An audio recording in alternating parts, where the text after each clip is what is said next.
welcome to American Catholic History, brought to you by the support of listeners like you.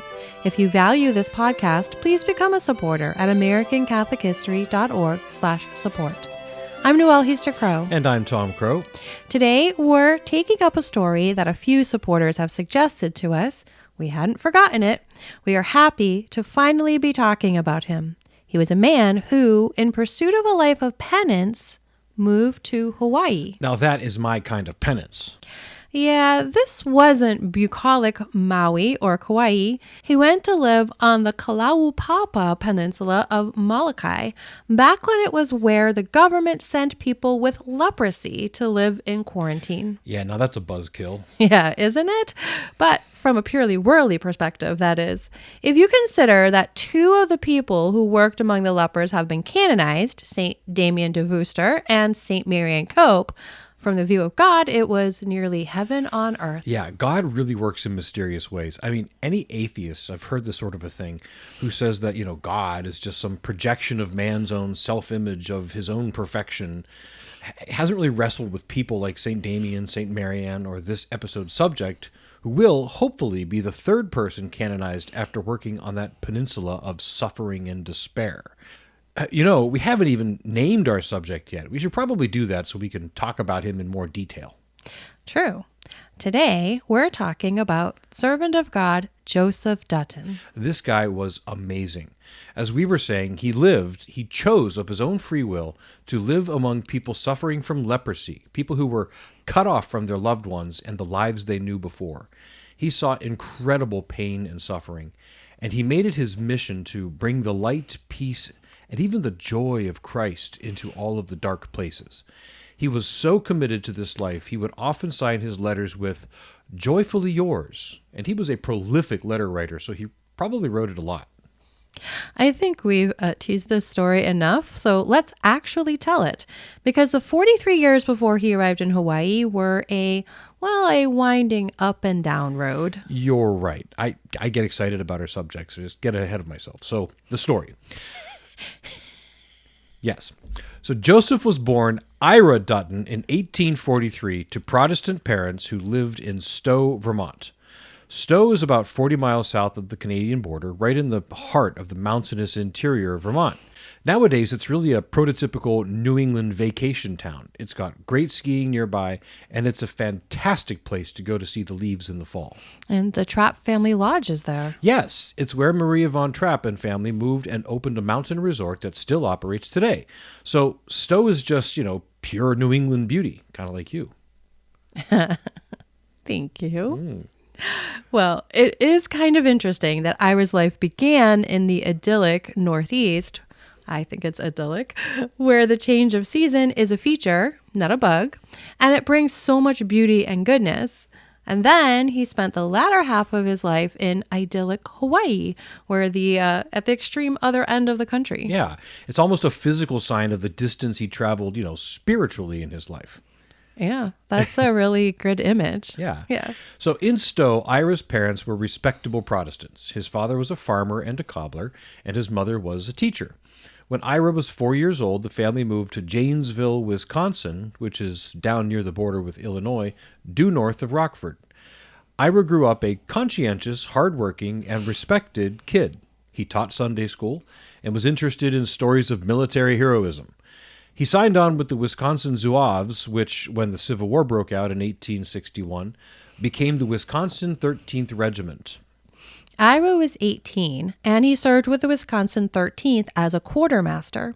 He started out as an enlisted man, but his commanders recognized leadership qualities in him. He was efficient, organized, and had a way of getting people to act, and to act well. He was commissioned an officer, and by the end of the war, he was a captain. After the war, he remained in the military or in military-adjacent posts for a while. His first job was as a quartermaster's agent working on cemetery construction. This job was rather macabre, but it was, in some ways, a preparation for work he'd be doing in Molokai. He was responsible for going through the many hastily dug graves on the Civil War battlefields, disinterring the bodies, identifying the remains if possible, and then both alerting the family and reinterring the bodies in military cemeteries with full military honors. What a task. Well, it was necessary, and someone had to do it. It's a sacred and gruesome job, but it would be a perpetual reminder of the war and the suffering, heroism, sacrifice, and cost of the war. It truly is the sort of job that changes a person and gives them a unique perspective. Yeah, again, God works in mysterious ways. That experience undoubtedly helped him when he was surrounded by suffering and death on Molokai. He had other jobs after the war, including one at a distillery in Alabama, and another within the War Department helping to settle veterans' claims against the government. But those other jobs, well, they're just not important to our story, really. What is important were the other things happening during this period. Well, yes, for one, Ira got married in 1866. That's a big deal. A very happy day for a war veteran. So much hope for a fruitful future with a companionable helpmate. Well, no, he chose poorly. His friends tried to warn him off the woman he married, telling him she was an extravagant spender and was hopelessly unfaithful. They told him she'd spend all his money and then leave him. He didn't listen. He thought he could fix her or, make her change her ways. Yeah, well, they were right. He was wrong. About a year later, his wife had run off with another man, but not until she had spent all his money. Ira took to drink to numb the pain. Up to this point in his life, he was like most. He would have a drink here and there like anyone else. At this point, he was an alcoholic. He referred to himself as a functioning alcoholic. He was still able to do his job well and go about his business during the day, but he later acknowledged that John Barleycorn controlled more of his life than he liked to admit. Well, his wife really stuck it to him. In fact, no one even knows what her name was. He never used it in later writings. That's how scarred he was from the experience. Plus, his job was emotionally corrosive. Many men would give in to the numbing effects of alcohol or some other vice to dull that pain. That is, unless they realized the healing power of the grace of God and they abandoned themselves completely to his mercy. A preview of coming attractions there. Ira remained married to his wife until 1881, hoping for many of those years that she might return. She didn't, and he finally went through the divorce. During the 1870s, he did get his life straightened out, however. For one, in 1876, he gave up drinking entirely, thus ending the decade that he would later call his wild years. He never chronicled his sins in writing, though he insisted that the only person he ever hurt was himself. He stated simply, "Only God and I know everything that I did during those years." Toward the end of the decade, another new movement began to stir as well. He was living in Memphis, Tennessee, where he was friends with some Catholics. He wasn't particularly religious at this point, but he noted the lives that his Catholic friends lived, and he became interested. He was looking for something that would help him turn his life around and do some sort of penance for those wild years. He spent some time studying Catholicism, including reading the entire catechism. Which, since this was before the Baltimore Catechism was published, and certainly before the Catechism of the Catholic Church that we all know, that means it may well have been the Catechism of the Council of Trent, and that's a hefty read. But at the end, he was convinced of the truth of Catholicism, and that in Catholicism he would find the grace, forgiveness, and mercy that he so desired. On his 40th birthday in April 1883, he was received into the Catholic Church and took the name Joseph. Soon after his conversion, he set himself to live a life of penance for his past sins. His first act in this direction took him to a place that we are familiar with, the Trappist Abbey at Gethsemane outside of Bardstown, Kentucky. He spent about 20 months there from 1884 to 1886. He left with the abbot's blessing when he determined that he needed to live his life of penance in an active way, not as a contemplative in a monastery. Soon after he left Gethsemane, he was in New Orleans, where he came upon an article titled "The Lepers of Molokai." The article told the story of the hundreds, or perhaps thousands by that point, of lepers who had been quarantined in Kalaupapa, and how a sturdy Belgian priest named Damien de Veuster was caring for them. Father Damien, known since his canonization in 2009 as Saint Damien of Molokai, was a Belgian missionary priest who had volunteered in 1873 to live with and minister to the people quarantined on Kalaupapa. Father Damien lived in Kalaupapa from 1873 until his death in 1889. During his time there, thousands, 8,500, were sent to live out their earthly lives cut off from society, their loved ones, and everything they knew before because they'd contracted leprosy. We talked about him in a previous episode. The audio for that one is available on our website. The account of Father Damien's work captured Joseph Dutton's heart and mind. He wrote, "The work attracted me wonderfully. After weighing it for a while, I became convinced that it would suit my wants for labor, for a penitential life, and for seclusion, as well as complete separation from scenes of all past experiences. It seems a mere accident that I ever heard of this place, and it might never have happened again." He wanted to serve, to bring Christ to people, and to be physically separated from those places where his past life had played out. Kalaupapa fit all of his needs. He contacted Father Damien, as well as the local bishop and local authorities, stating that he wished to be a helper to Father Damien. He received all permissions, and Father Damien eagerly awaited his arrival. Father Damien had been ministering to the people of Kalaupapa since 1873. Most of that time, he was alone in his ministry, but Father Damien's need for assistance was greater, because in 1884, he himself had contracted leprosy. So in 1886, Joseph Dutton arrived in Kalaupapa. Father Damien was on the dock awaiting him.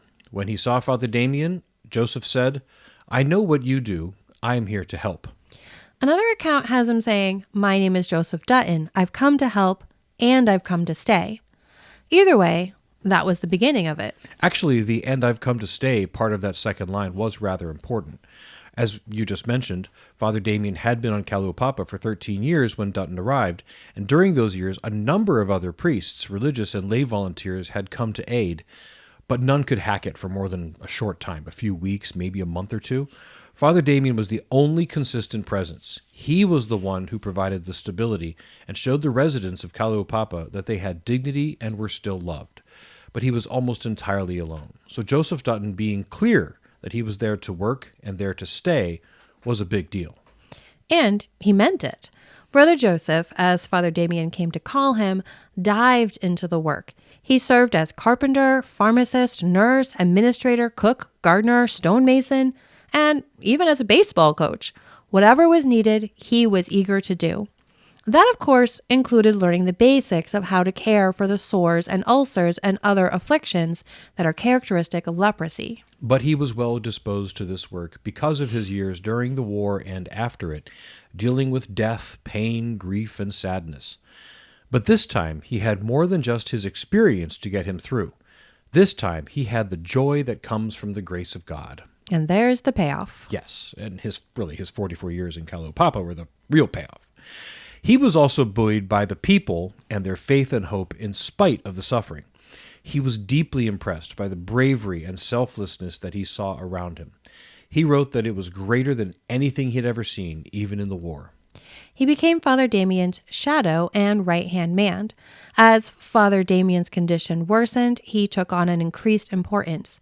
So much so that as Father Damien was nearing death, he remarked, "I can die now. Brother Joseph will take care of my orphans." Father Damien died in April 1889, less than 3 years after Brother Joseph arrived. After Father Damien's death, Brother Joseph continued the work. But he wasn't alone. No. By this time, Mother Marianne Cope and her sisters had come to Kalaupapa. They had been in Hawaii since 1883, running hospitals for lepers on Oahu and Maui, but they weren't on Molokai in Kalaupapa until 1888. That year, they were asked to set up a home for women and girls who were banished to the leper colony. They went immediately. They were in time also to help nurse Father Damien through his final illness and death. After his death, Mother Marianne and her sisters stuck around to do the work with Brother Joseph, and they were the team for the next few decades. In the 1890s, Mother Marianne helped Brother Joseph to become a Third Order Franciscan. So while he was never officially in religious vows, he was a secular Franciscan for a little less than half of his life. Yes, 39 years out of 87.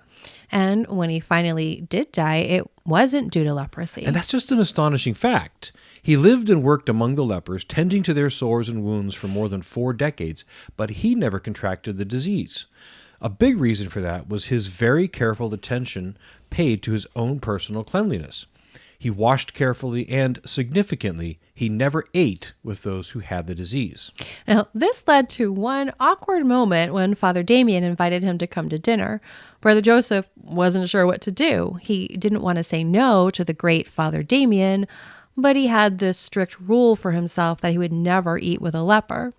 He shyly told Father Damien about his conundrum, and Father Damien heartily commended him for his fastidiousness and withdrew the invitation. Nice. In 1895, he took on administration of an orphanage for boys, a post he held for basically the rest of his life. Through this time, he was also a benefactor. He was, of course, a war veteran, and he had been a government employee, so he had 2 government pensions. He would have been doing all right even if he hadn't gone to live a life of austerity and self-denial. So he had plenty of money to donate, and he was generous with his money. He lived this life for 44 years, never once leaving Kalaupapa.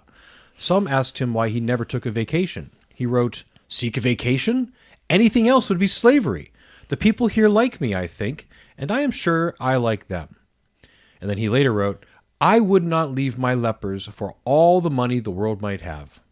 And through it all, he maintained his joy. One person said that he had a divine temper. Nothing could ruffle it. Of himself, he wrote, "I am ashamed to think that I am inclined to be jolly. Often think we don't know that our Lord ever laughed, and here my laugh is ready to burst out any minute." He was known around the world for his work with lepers, in part because of his incredible correspondence. He wrote thousands of letters to let the world know about the plight of the inmates of Kalaupapa. One of his correspondents was even President Theodore Roosevelt. President Roosevelt was so impressed and moved by Dutton's service that he ordered the U.S. Navy's vaunted Great White Fleet to sail past Kalaupapa and to dip their colors in honor of Dutton as they passed. Dutton received this honor and many other plaudits from people all around the world. But none of that mattered, really. He was where he knew he needed to be, doing what he loved, and he knew he was in the center of God's will for his life. He needed nothing more. He kept at it until 1930, when he was 87 years old. As he got older, his hearing and eyesight worsened, and his overall health deteriorated. Understandable, really. In late 1930, when he was practically blind and deaf, he was finally prevailed upon to leave Kalaupapa for medical care in Honolulu. He never returned. In March of 1931, he died at St. Francis Hospital. Actually, I think I was... Yeah. In March of 1931, he died at St. Francis Hospital in Oahu. Sometime before his death, he had written of his time in Kalaupapa, "It has been a happy place, a happy life." Truly, eyes that see from the perspective of God. In 2015, the Diocese of Honolulu opened the investigation into his life, and in 2022, his cause for canonization was formally opened. Joseph Dutton is officially servant of God. If, and we think more likely when, one miracle is affirmed through his intercession, he will be declared blessed, and after another miracle, we will be able to celebrate a third saint associated with the Kalaupapa Peninsula. And if Joseph Dutton is, in fact, canonized, he would be the first American-born male to be canonized. Father Damien was Belgian, and Bishop John Newman was Slovenian. Well, there's a bit of a race there because you have Father Augustus Tolton, Father Emil Capon, and there's a few others on that path as well. That's true. So we're rooting for all of them. But in this episode, we're rooting for Brother Joseph Dutton, servant of God, and we're praying. We'll link to the Brother Joseph Guild website on our episode page at AmericanCatholicHistory.org so you can get the prayer resources and learn the latest about his cause. Yes, please join us in prayer that Joseph Dutton may be canonized. He was a man who made quite a journey in his life. Ultimately, he shows us that even in the midst of pain, suffering, disease, and degradation, God's grace still guides us in how to live in a happy place and a happy life. This has been American Catholic History. If you enjoy American Catholic History, please become a supporter. We've got great perks for supporters. Get information on how to become a supporter and the perks at AmericanCatholicHistory.org/support. Also on our website, sign up for our newsletter, learn more about Brother Joseph Dutton, and see about our pilgrimages. We have 2 coming up this year, actually, and find other great stories from American Catholic history. We also love the great reviews our listeners leave. Those and the 5-star ratings help others find us. You can email us feedback, questions, tips for episode topics, or other comments at feedback@AmericanCatholicHistory.org. You can find us on Facebook at facebook.com/American Catholic History, on Instagram at ACH_podcast, and follow us on Twitter at ACH1513. I'm Noelle Heaster-Crow. And I'm Tom Crow. Thank you once again for joining us on American Catholic History, made possible by listeners like you.